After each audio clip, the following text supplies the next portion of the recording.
amigos da TV Sonic, da TV 247, bom dia de novo. Eu estava sem conexão naquele ambiente, estou mudando de lugar aqui na Padaria Real para podermos ler jornais, para poder ler os jornais com vocês, tá certo? Eu estava falando sobre o clima de São Paulo, né? Faz frio, faz calor. Estamos no inverno. Ontem a temperatura foi a 30 graus. Hoje 15 graus. O que acontece? Isso é muita influência da Amazônia. Porque o clima aqui no sul, como também o clima em vários lugares do mundo, é regido pela Amazônia, pelo que acontece, porque a gente muitas vezes não tem ideia da dimensão da Amazônia. A Amazônia tem o tamanho do Brasil. A Amazônia inteira são 7 milhões de quilômetros quadrados, né? Contando a Amazônia que está no Brasil, que está em 9 países que fazem fronteira com o Brasil. Tem Equador, que não faz fronteira, Peru, Bolívia, Venezuela, Suriname, Guiana Francesa, Guiana, são 8 países. Então a floresta amazônica é imensa e ela influi no clima aqui de São Paulo muito. Influi no clima de chuvas, porque manda chuva para o sul.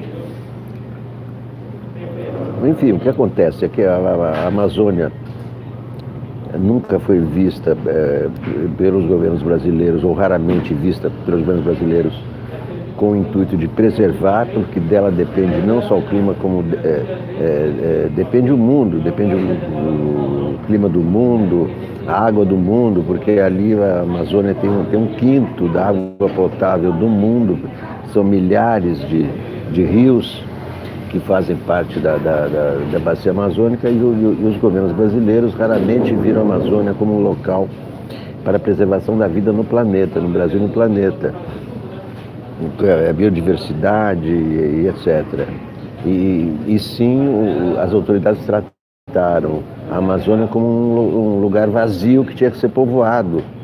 E isso começou abundantemente com a ditadura militar, com a construção da Transamazônica, né? A destruição da Amazônia começou. Então, foi usado para a colonização. Quer dizer, um espaço vazio, vamos lá colonizar. Essa era. E continua sendo a ideia. Quer dizer, o que o governo Bolsonaro está fazendo é retomando exatamente a mesma política dos governos militares em relação à Amazônia. Tem que povoar aquilo e não preservar, e não ver aquilo como uma reserva de vida, uma reserva de vida para o Brasil e para o mundo. Então, o que acontece, o clima... A conexão de novo voltou rapidamente. Olá, Margarete Rodrigues, olá, Carlos Roberto Silva, bom dia, sejam bem-vindos. Eu estava dizendo que a Amazônia é um país imenso de 7 milhões de quilômetros quadrados, sendo 5 milhões e meio localizados no Brasil.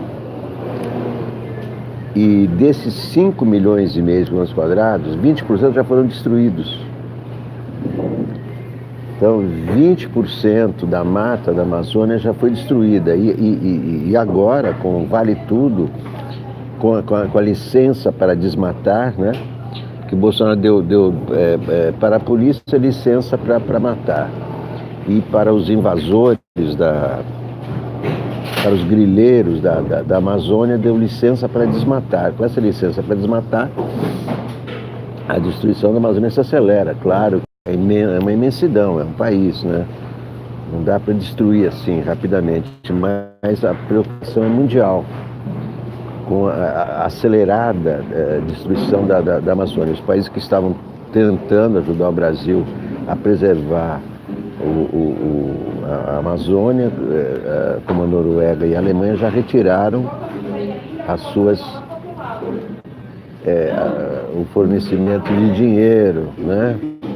Milhões de dólares, bilhões de dólares que a Noruega e a Alemanha já investiram para a preservação da Amazônia, e agora com esse governo que dá licença para desmatar, a Noruega e a Alemanha desistiram de contribuir para a preservação da Amazônia, que é muito grave, né? Talvez uma das coisas piores que o governo está fazendo é a destruição da Amazônia, porque não dá para reconstruir, não dá para reflorestar a Amazônia, é impossível. Então, as outras coisas, os outros males que esse governo está fazendo, é claro que as vidas que está se perdendo com a brutalidade policial imposta por esse regime também são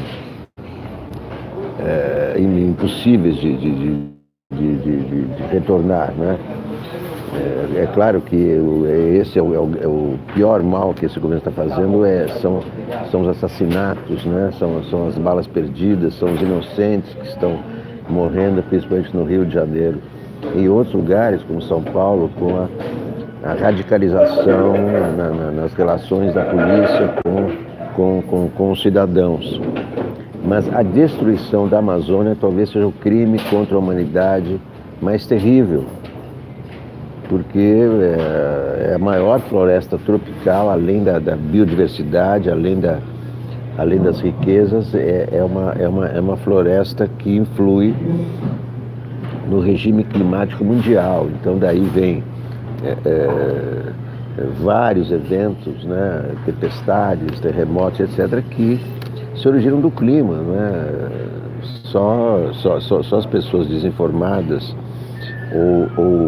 ou de má fé não percebem, né?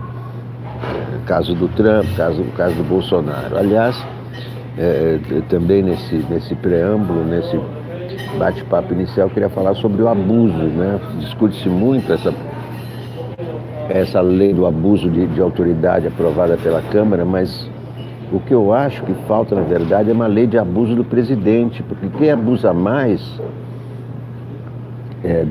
do poder atualmente é o presidente da República. Patrícia Campos, do Rio de Janeiro, está dizendo que a situação é gravíssima no Rio de Janeiro, governo fascista, claro. Esse Wilson é um governador fascista. E o presidente da República está abusando do seu poder, está interferindo na Polícia Federal, está interferindo no COAF, está interferindo no Ministério Público Federal, que são 3 instâncias fiscalizadoras. Então, é um presidente que abusa da sua autoridade em todos os sentidos. Nomeia filho embaixador, é um abuso de autoridade. Todas interferência na política interna de países vizinhos, como na Argentina, como na Venezuela, as brigas irresponsáveis. Então, tudo isso são abusos de poder do presidente da República, que o Brasil assiste, o Brasil critica, a imprensa tem criticado, eu leio os jornais todo dia, a Folha e o Globo pelo menos, todos os jornais têm criticado, mas ele continua fazendo. Não é Sônia Domingues de Canoas, Rio Grande do Sul, bem-vinda. Ele continua fazendo uma coisa, ele continua atacando as instituições, continua ultrapassando os limites legais, extrapola as atribuições presidenciais. Todos estão vendo isso, os jornais criticam todo dia, no entanto, ele continua fazendo. Ele diz que manda em tudo, e não é isso que diz a Constituição a respeito do presidente da República. Isso seria um ditador, seria um imperador. Ele está se comportando como um misto de imperador com ditador. O imperador ainda respeitava o Congresso, tinha o Congresso e tal. Não, ele é um ditador imperador que está querendo transformar o regime republicano, o regime monárquico, no qual ele manda, ele e os filhos mandam. E os outros têm que obedecer. Agora temos aqui Flávio Bolsonaro, que deveria estar respondendo à justiça, ele que está escolhendo o chefe da PGR, no lugar da Raquel Dodge. Como está aqui nos jornais hoje. Favorito na Argentina faz aceno de paz a Bolsonaro. Candidato do kirchnerismo e vencedor das primárias para a Casa Rosada, Alberto Fernandes responde em entrevista ao jornal La Nación às críticas do presidente brasileiro, pedindo que fique tranquilo, pois não pensa em fechar a economia. O Brasil continuará sendo o nosso principal parceiro. Essa é a mensagem civilizada, é a mensagem de paz. É o seguinte, em conflito, já disse um psiquiatra amigo meu, louco não pode contrariar. Louco não pode contrariar. O caminho do conflito vai ser péssimo, tanto para o Brasil como para a Argentina. Então, tem que baixar a bola diante de um extremista. E é isso que está fazendo Alberto Fernandes. Muito bem. Rei Arthur foragido, é flagrado em vida de luxo em Miami. Empresário acusado de financiar compra de votos para uma Olimpíada no Rio, é localizado pelo Fantástico da TV Globo. Fernando Gabeira, Brasil corre o risco de ficar só com Trump. Guedes assina medida que transfere COAF para o Banco Central. Medida provisória que transfere o Conselho de Controle de Atividades Financeiras, órgão de combate à lavagem de dinheiro do Ministério da Economia, para o Banco Central, foi assinada pelo ministro Paulo Guedes. É porque no Banco Central está o amigo do Eduardo Bolsonaro. Quem indicou o presidente do Banco Central foi Eduardo Bolsonaro. Esse que o Bolsonaro quer que seja o futuro embaixador do Brasil na principal embaixada, em Washington, na capital do mundo. Será que o Senado vai deixar? Se depender do Davi Alcolumbre, sim, mas o Davi Alcolumbre é só o presidente do Senado, não é o dono dos votos dos senadores. Fernando Gabeira escreve: voltas que o mundo dá. Apesar do intenso zum nacional, com leis marotas voltadas na madrugada, duas notícias de fora marcaram a semana: o risco de estagnação econômica mundial e a volta do peronismo na Argentina. O interesse por política externa nunca foi muito grande no Brasil, mas tem crescido nos últimos anos.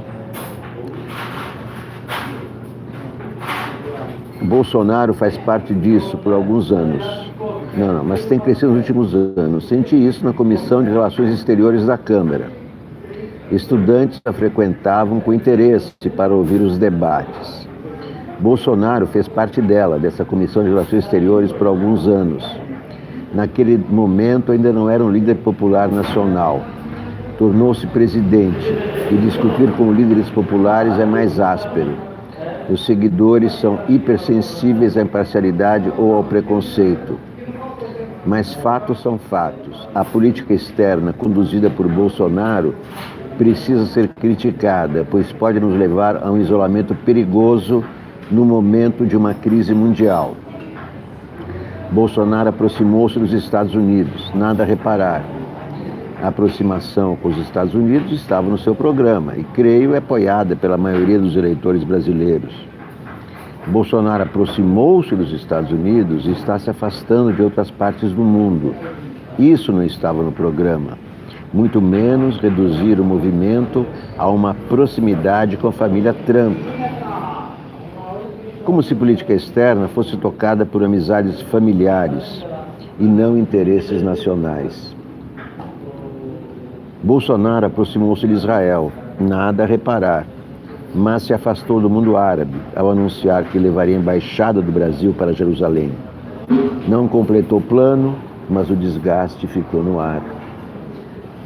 Bolsonaro assinou um acordo comercial com a Europa, condicionado ao respeito ao meio ambiente. Nos últimos tempos, tem se dedicado a criticar a Europa, afirmando injustamente que a Alemanha quer comprar a Amazônia à prestação. O acordo com a Europa ficou mais difícil, pois Alberto Fernandes não impediria o Brasil de ir adiante. O próprio acordo prevê que os países entrem de acordo com seu ritmo. Quem aprovar a entrada não precisa esperar o outro. Com as declarações de Bolsonaro, dificilmente avançaremos. Ele cancelou uma reunião com o chanceler francês para cortar o cabelo. Os franceses não entenderam essa emergência capilar. Bolsonaro já abriu uma guerra contra os peronistas que devem voltar ao poder. Teme que os argentinos invadam o sul, fora do verão, como os venezuelanos em Roraima. A Argentina estava aí antes de Bolsonaro e continuará depois dele. São relações de Estado que precisam ser desenvolvidas e não uma troca de insultos ideológicos. Editorial do Globo. Carta garante independência ao Ministério Público. Bolsonaro gostaria de um PGR subordinado ao Planalto, uma impossibilidade legal.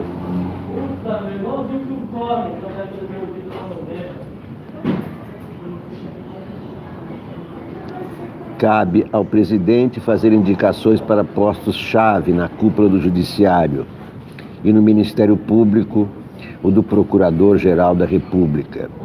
Para diluir o poder do chefe do Executivo, nomes que recebem o aval do presidente são submetidos ao Congresso. Cumpre-se dessa forma o pressuposto republicano de não haver poder absoluto, estando todos sob o modelo é aplicado nas democracias modernas e funciona, sem impedir que haja choques inerentes à democracia, que tem seus mecanismos para mediar divergências.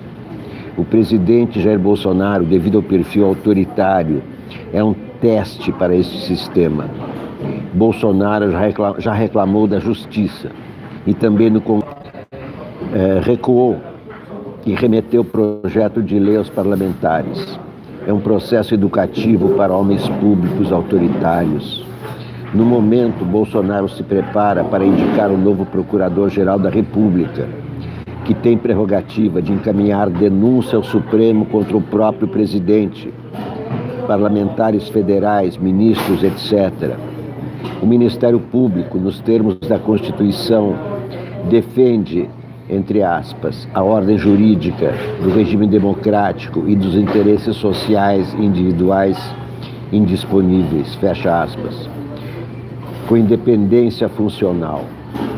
Não tem, portanto, qualquer subordinação ao executivo, judiciário e legislativo. É a materialização do oposto do que Bolsonaro gostaria que fosse a organização do Estado. Enquanto faz contatos com candidatos a substituir Raquel Dodge, traça o perfil do procurador ideal. Sem estrelismo, sem ser xiita nas questões do meio ambiente, das minorias, dando o exemplo da proteção ao índio. Além de serem critérios vagos, o presidente parece desejar um servidor do executivo. Se for assim, precisará de alguém muito afinado com ele. Fernando Henrique Cardoso escolheu Geraldo Brindeiro, tão fiel ao presidente que a oposição maldosamente o apelidou de engavetador-geral da República. Não livrou Fernando Henrique de todos os dissabores, porque qualquer procurador tem prerrogativas para encaminhar denúncias. Isso aconteceu no período tucano. De lá para cá, o Ministério Público se fortaleceu e a instituição ganhou espaços, não só devido à Lava Jato.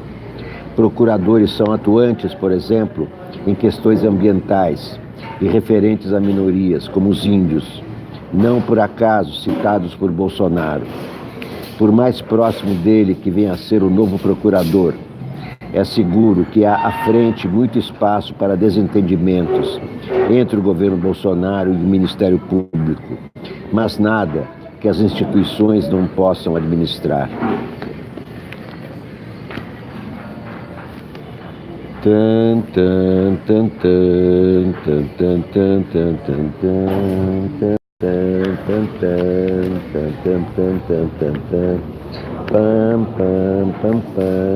Intervalo para refletirmos a respeito do editorial do Globo.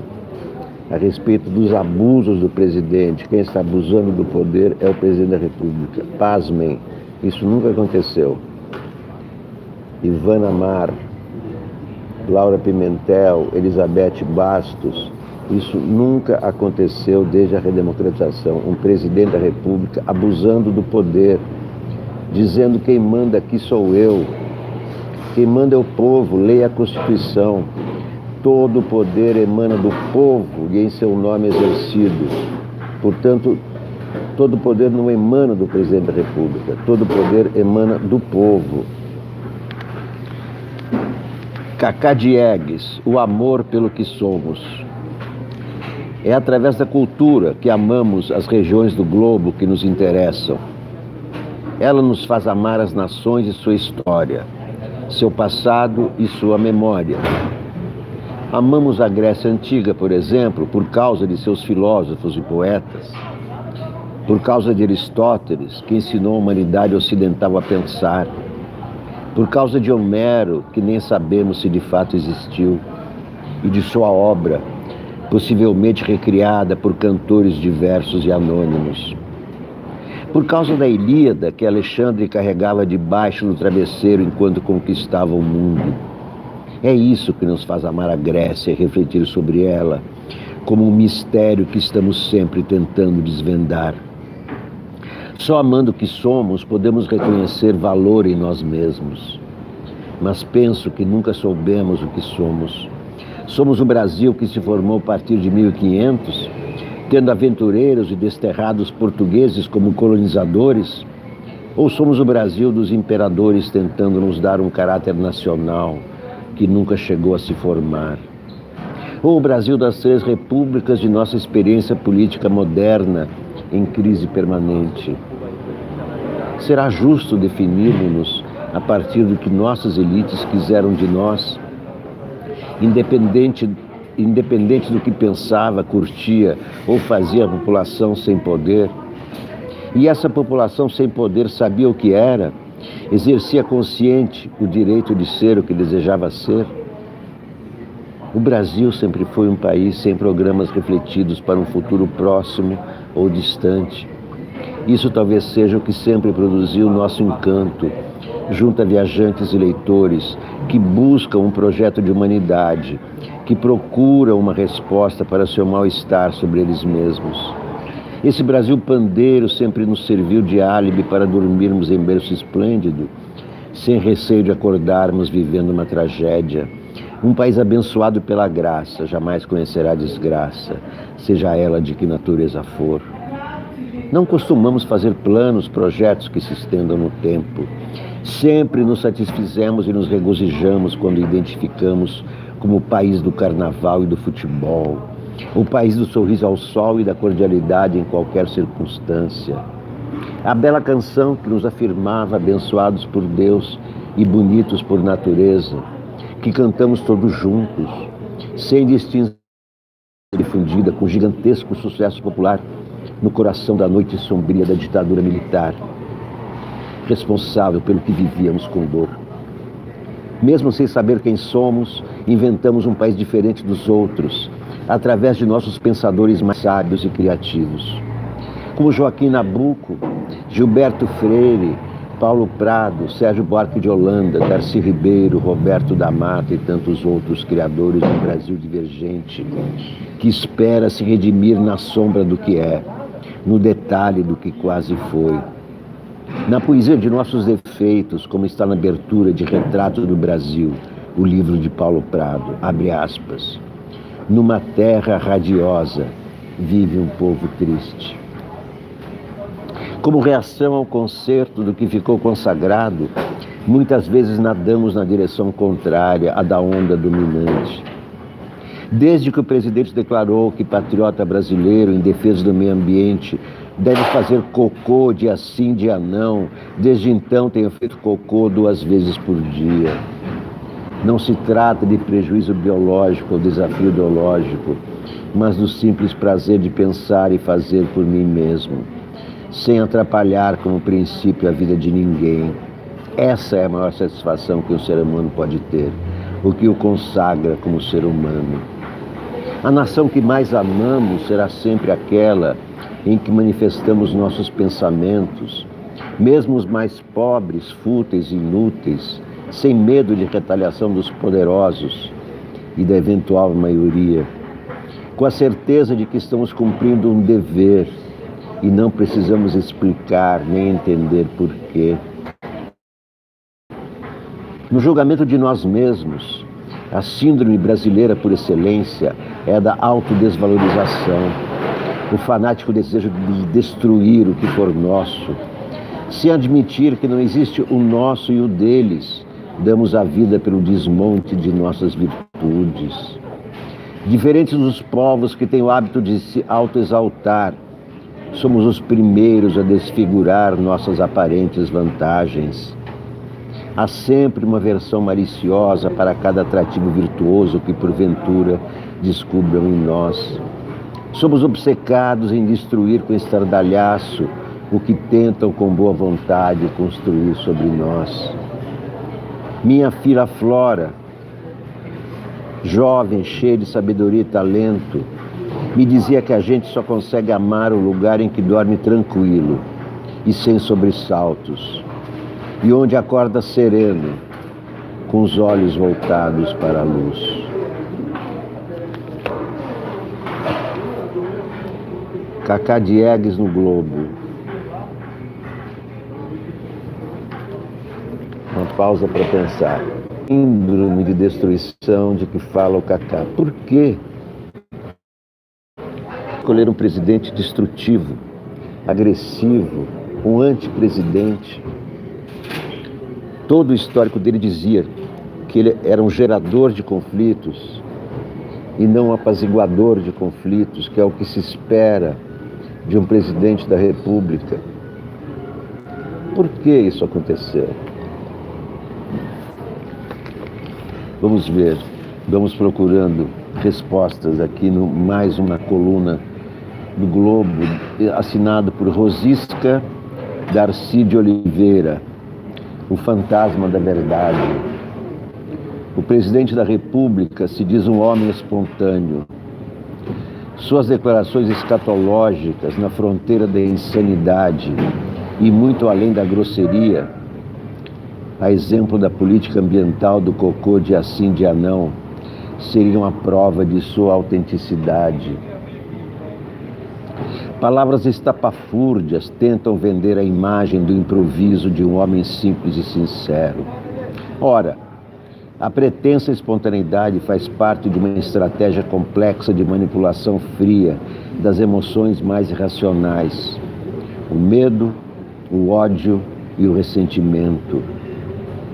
Desde a campanha eleitoral, o presidente segue à risca a cartilha de desinformação de Steve Bannon, coordenador da campanha de Donald Trump, cujas digitais estão nas campanhas bem-sucedidas, de Salvini na Itália, Orbán na Hungria e do Brexit no Reino Unido.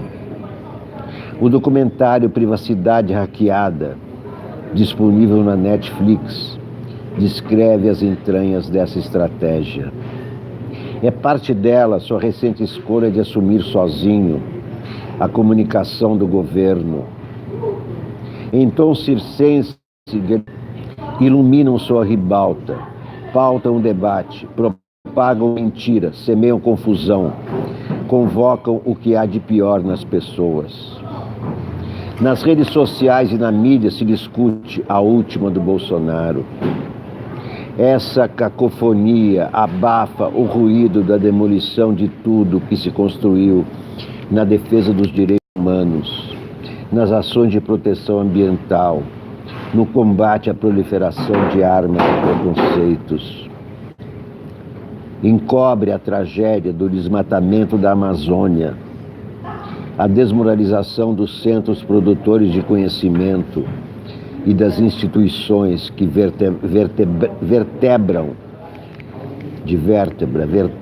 o Estado, o achincalhe internacional a que nos expõe a ridícula política externa, o ataque covarde a artistas, o perverso desmantelamento da Comissão da Verdade, Esses atos são os verdadeiros excrementos que envenenam e poluem o Brasil. Fake news, que foram constitutivas da campanha eleitoral, são essenciais ao seu modo de governar. O presidente espontâneo deve sonhar com dizer sua absoluta mentira, falando sozinho. A verdade é o fantasma que assombra esse homem. Mais um minuto para a reflexão.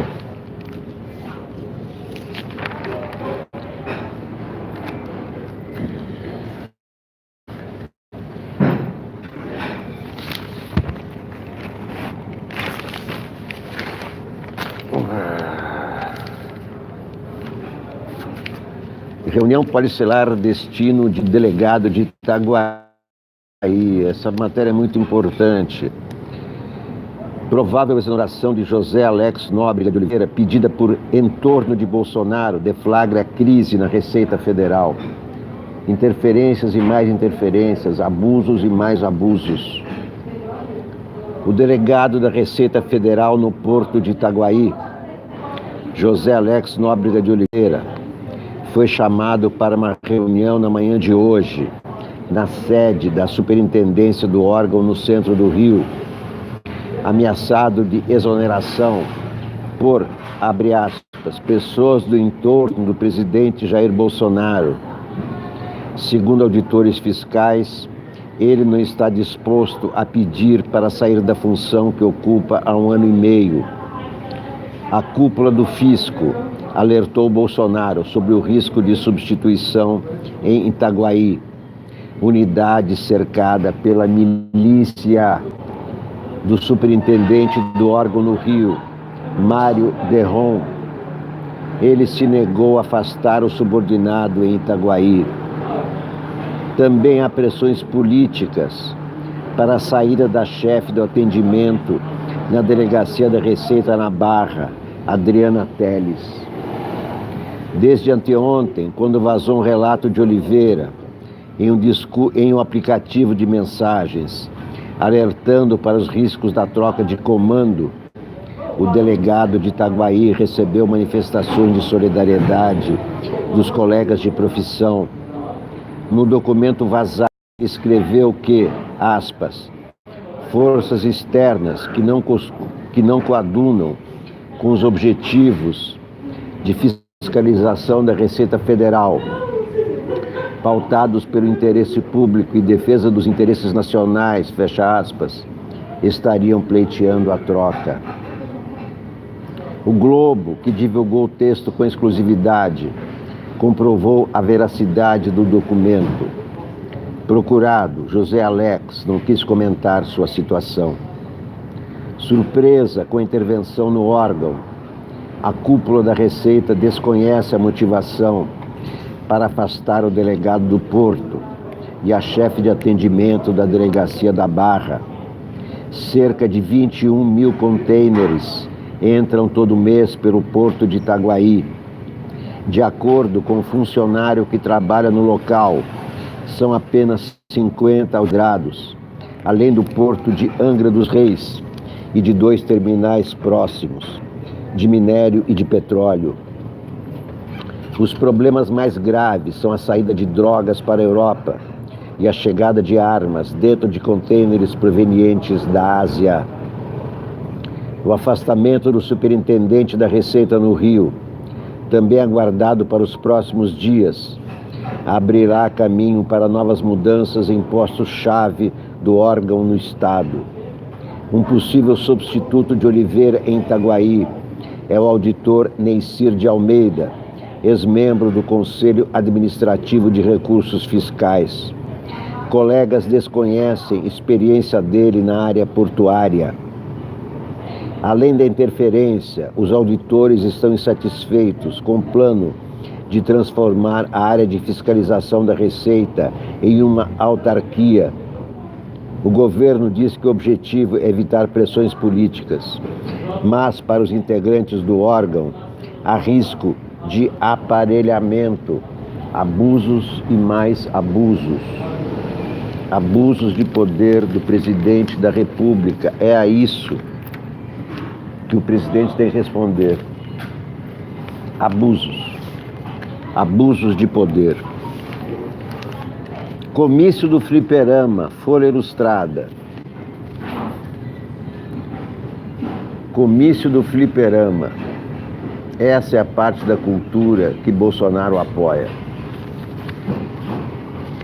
Enquanto os setores culturais se batem com Bolsonaro, os videogames ganham do presidente afagos e redução de impostos.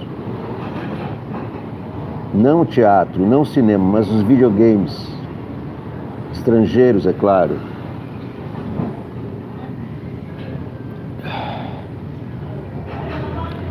Aspas, onde queres comício, flipper vídeo. Fecha aspas.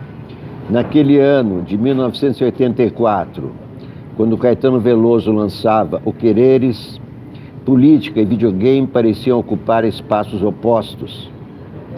Flipper era como se chamava pinball, fliperama. Eu via pessoas jogando em frente à TV.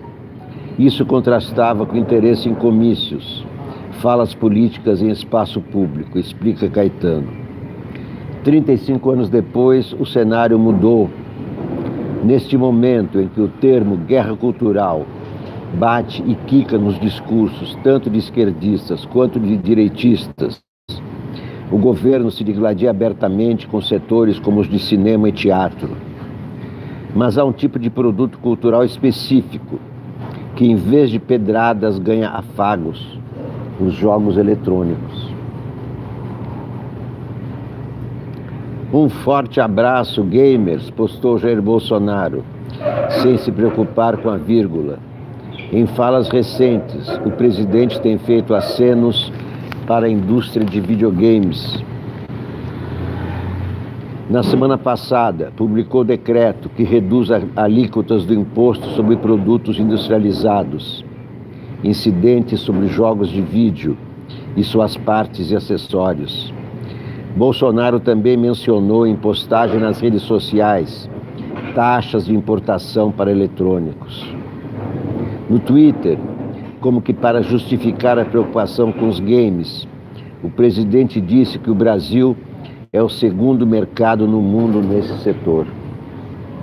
Que horror!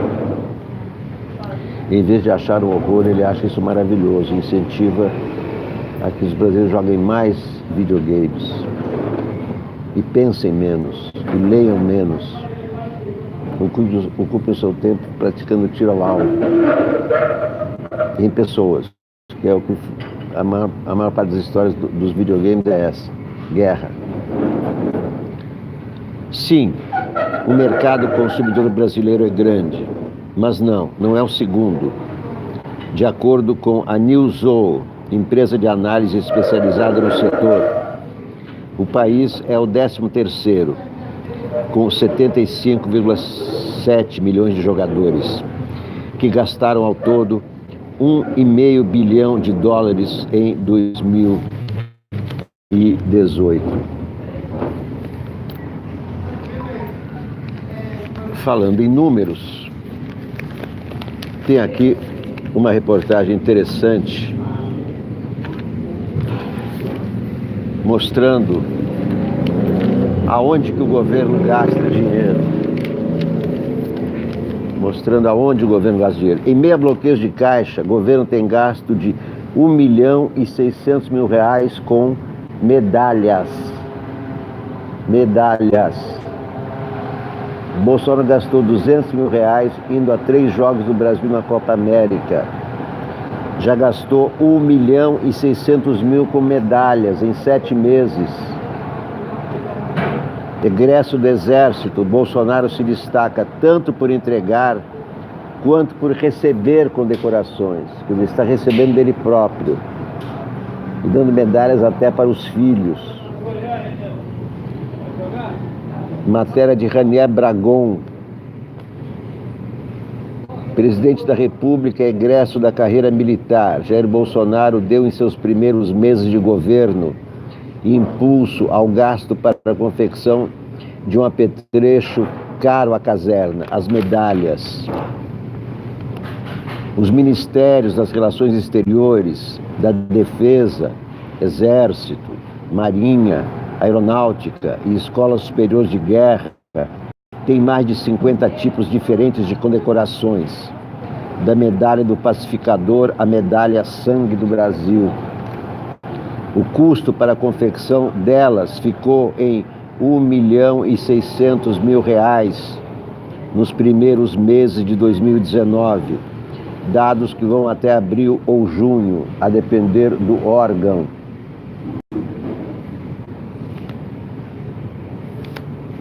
Apesar de o governo ter patrocinado um contingenciamento que atingiu severamente diversas pastas, entre elas a da educação, o desembolso para as medalhas supera proporcionalmente os feitos em 2017 e 2018, se assemelhando aos de 2016.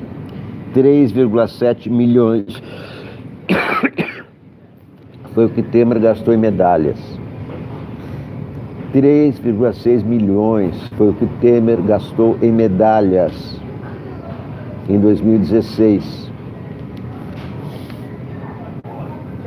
Em abril, o presidente concedeu ao guru do bolsonarismo, Olavo de Carvalho, o mais alto grau da Ordem do Rio Branco,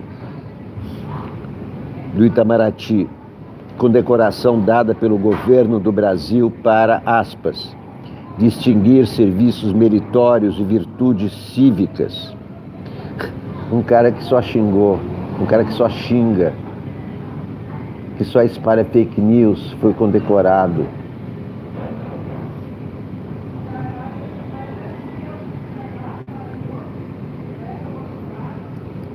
Essa honraria é para distinguir serviços meritórios e virtudes cívicas, estimular a prática de ações e feitos dignos de honrosa menção. Ele admitiu Olavo no grau de Gran Cruz da Ordem.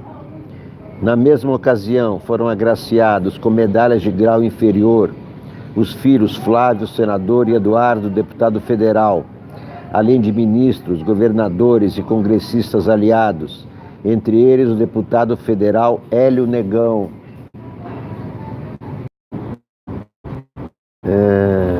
Deus do céu. Medalhas, viagens para ver jogo de futebol. Vai trabalhar, Bolsonaro, vai trabalhar, criatura. Deus não ajuda quem ama a ditadura. Segunda-feira do povo usa o seu passaporte, é uma boa opção. Se você gosta do norte, vai lá então. Vai trabalhar com o Trump, vai lá caçar colavão. Esta não é sua praia, não vai dar não. Vai pro Japão, Afeganistão, volta mais não. Vai trabalhar, Bolsonaro, vai trabalhar, criatura. Deus não ajuda quem ama a ditadura. Folha de São Paulo, coluna da Mônica Bergamo. Coluna da Mônica Bergamo. Queria mostrar para vocês a foto mais bonita do dia. A foto mais bonita dos jornais de hoje. É esta aqui, ó. É esta aqui. Olhem que bela foto. Olhem que bela foto. As atrizes Fernanda Young e Fernanda Nobre. Fernanda Young é a tatuada. Vão estrear em setembro uma peça a respeito de amor homossexual em São Paulo, no Centro Cultural São Paulo, em setembro. E não há como Bolsonaro interferir, porque o Centro Cultural é do município e o prefeito é Bruno Covas, que não admite censura. As atrizes Fernanda Young, que também é escritora, autora de Os Normais, o Seinfeld, da TV brasileira. As atrizes Fernanda Young e Fernanda Nobre interpretarão um casal homossexual na peça Ainda Nada de Novo, que estreia em setembro no Centro Cultural São Paulo. A foto é do Bob Wolfenson, grande amigo da Fernanda Young. Mais uma vez a foto belíssima de Bob Wolfenson, o grande fotógrafo brasileiro. Vejam que foto linda. Fernanda Young e Fernanda Nobre, da peça Ainda Nada de Novo, que vai estrear em setembro em São Paulo. Vai trabalhar, Bolsonaro, vai trabalhar, criatura. Deus não ajuda quem ama a ditadura.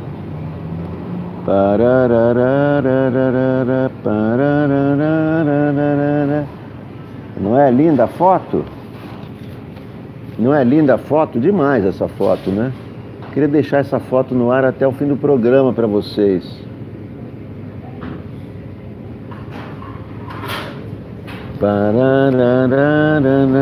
Deixa eu ver aqui as notinhas.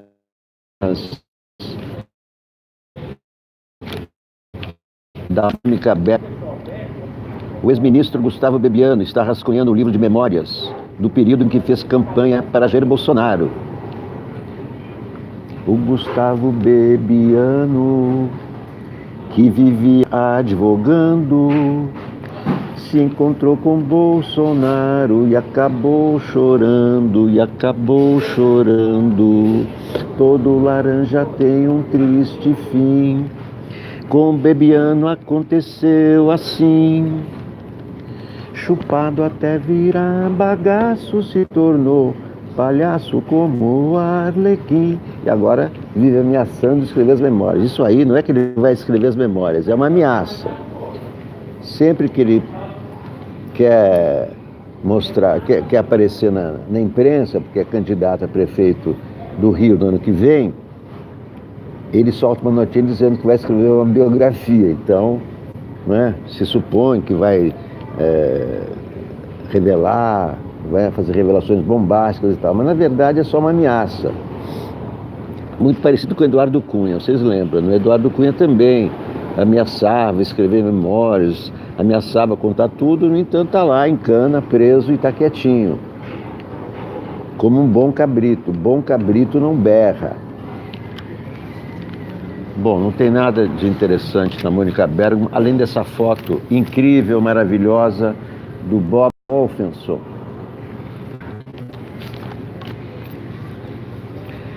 Aqui, entrevista da segunda. José Pastore. Não dar seguro-saúde e previdência a freelancer e terceirizado é escândalo, diz o sociólogo José Pastore. Governos e mercado devem criar produtos de proteção para trabalho flexível, pois todo mundo adoece, envelhece e morre, diz sociólogo. Ele tem 84 anos, está certíssimo. Encriado.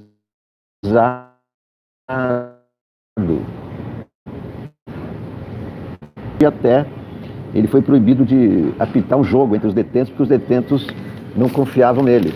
Está preso sim. Vai trabalhar, Bolsonaro, vai trabalhar, criatura querida. Encolhi o Moro. Escreve Vinícius Mota na Folha. Sérgio Moro, que entrou no governo como um super-homem, foi reduzido a homem-formiga. Para quem gosta de ordenar o passado conforme os acidentes do presente, pode ter parecido uma jogada sagaz de Bolsonaro. Afinal, ele primeiro atraiu e logo estrangulou um forte adversário na corrida de 2022. Na fase do flerte, Jair ofereceu a Sérgio o COAF, o vigia das transações financeiras. Na do estranhamento, cedeu facilmente a agência à economia. E agora na da asfixia, prepara sua entrega ao Banco Central, com a degola do servidor que Moro havia colocado na chefia do órgão. Ocorreu algo parecido com as medidas legislativas preconizadas pelo ex-juiz para combater o crime e a corrupção. O presidente vendeu apoio prioritário antes da largada, mas entregou desdém pouco depois. A paz curitibana, que prometia reger a relação entre o ministro da Justiça e a cúpula da Polícia Federal, também foi perturbada pelo mandonismo do Planalto. O efeito foi como criptonita para o homem de aço. Tanto o maquiavelismo, convenha, não combinam com as faculdades intelectuais de Bolsonaro. Mais plausível é que uma combinação de fatos, nem todos sob seu domínio, tenha estimulado adaptações na sua conduta presidencial, o que concorreu para o esmagamento de Moro. Nesse processo, Bolsonaro descobriu que a autonomia de órgãos de fiscalização, como a PF, a Receita e o COAF, ameaça o seu círculo familiar. Encontrou aliados circunstanciais. Caso do presidente do STF, interessados em podar as asas de agências de controle. O escândalo das mensagens da Lava Jato escancarou abusos de autoridades investigativas e do próprio Moro. O ministro, no contra-ataque aos hackers, enfiou o pé na jaca dos procedimentos não republicanos. Sérgio Moro beijou a lona, de onde dificilmente vai se reerguer. Resta saber até onde chegará o colossal consórcio que bolina as organizações estatais de fiscalização, agora reforçado pelo presidente da República. Abusos e mais abusos. Aquele que mais tem abusado do poder é o presidente da República. Não são nem juízes, nem ministros, nem outras autoridades. A autoridade máxima é a que mais abusa do poder. Pasmem, pasmem, senhoras e senhores. Quem mais abusa do poder é o presidente da República. E não há como coibir os seus abusos. Ele continua praticando os abusos. Os abusos são criticados diariamente na imprensa, mas ele continua em sua saga de destruição das instituições democráticas, destruição da cultura brasileira, destruição da Amazônia. A Amazônia é mais da metade do Brasil. Vejam os mapas. Notem qual é a dimensão da Amazônia. A Amazônia brasileira ocupa 60% do território nacional e é tratada a tapas pelo governo, é tratada na base do vale tudo. O governo já deu licença para desmatar, deu licença para incendiar, deu licença para expulsar os índios. Os índios é que têm preservado a floresta amazônica. Enquanto a floresta amazônica esteve sob controle dos índios, ela foi preservada. A partir de 1500, com a chegada dos invasores espanhóis e portugueses, a floresta amazônica começou a ser invadida, começou a ser destruída, mas a destruição maior na parte brasileira começou na ditadura militar, com a implantação, com a construção da Transamazônica e com a implantação da política de ocupação da Amazônia, em vez da preservação da Amazônia. E a destruição da Amazônia é que está provocando a mudança de clima, está provocando o aumento do aquecimento global, porque ela interfere até no regime de chuvas. O desmatamento e os incêndios na floresta amazônica, na Amazônia, interferem no clima do Brasil, da América e do mundo. Por isso, a preocupação. 20% das matas não existem mais, já foram destruídas. 20% da Amazônia não existem mais. O atual ritmo de destruição, com desmatamento e com incêndios, é o maior dos últimos tempos. Daí a preocupação do mundo. Essa é a maior destruição promovida por esse governo, que é um governo basicamente destruidor e não construtor. O governo não veio para construir nada. É o governo que veio para destruir. Freio na tinta do presidente, escreve Leandro Colom na Folha. Os ministros do governo Bolsonaro estão apavorados, segundo palavras do próprio presidente. Começa a bater o desespero na esplanada com a falta de dinheiro. Enquanto isso, servidores públicos da Receita e da Polícia Federal reagem aos movimentos de interferência do chefe da República em postos estratégicos dos dois órgãos. Em mensagem aos colegas, o delegado de alfândega do Porto de Itaguaí, José Alex Nóbrega de Oliveira, um dos alvos da pressão palaciana, afirmou que, aspas, existem forças externas que não coadunam com os objetivos de fiscalização da Receita. O presidente da Associação Nacional de Delegados da Polícia Federal, Edvandir Félix de Paiva, declarou que Bolsonaro expõe a PF ao descrédito quando mete o dedo na nomeação de superintendentes. No Congresso, diante do atropelo por parte do presidente, parlamentares articulam acelerar a PEC que dá autonomia administrativa à polícia, vinculada hoje ao Ministério da Justiça, sob as ordens de Sérgio Moro.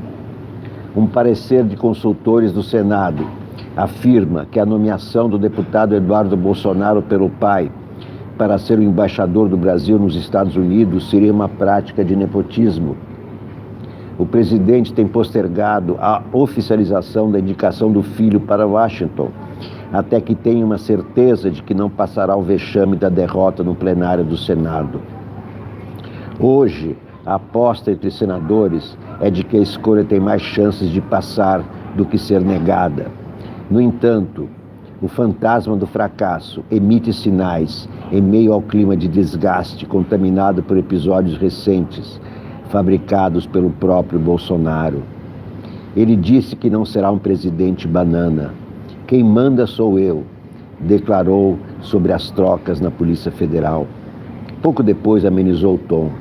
Provavelmente terá de segurar também seu ímpeto sobre a Receita. Vai precisar baixar a bola para emplacar o filho nos Estados Unidos e agir para evitar um apagão danoso nas contas do país.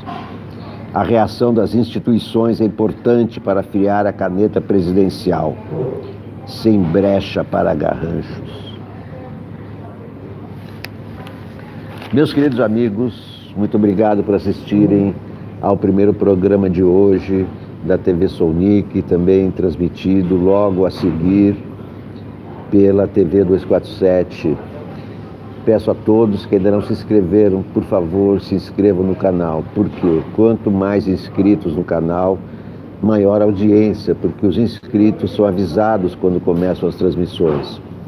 Quanto maior a audiência, maior a possibilidade de faturamento do canal, porque o faturamento do canal, quero ser bem transparente com vocês, o faturamento vem de 3 fontes. A primeira fonte são os anúncios que o YouTube coloca quando o programa se transforma em vídeo. Depois, as contribuições dos telespectadores no Superchat e no Catarse. Essas são as 3 únicas fontes de faturamento da TV Sounic. Eu agradeço, portanto, a vocês que se inscrevem, a vocês que compartilham, que dão likes, que assistem, porque assistir à televisão, a TV Sounic, é muito importante, não só para conversarmos a respeito dos últimos acontecimentos, mas também para o canal crescer.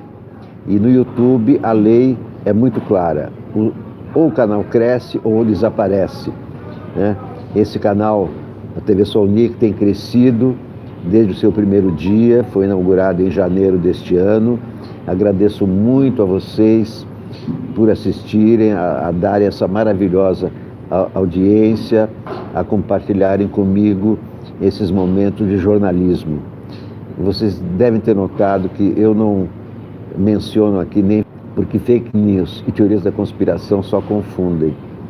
E quando o horizonte está confuso, não podemos nem ver o que está acontecendo, nem podemos antever as possíveis saídas. Então, para que a gente possa pensar a partir de fatos sólidos, é que eu convido a todos a, primeiro, a qualquer informação que souberem, distingam a notícia do boato. A notícia é aquela que responde a 5 perguntas fundamentais: quem, o que, como, onde e por quê.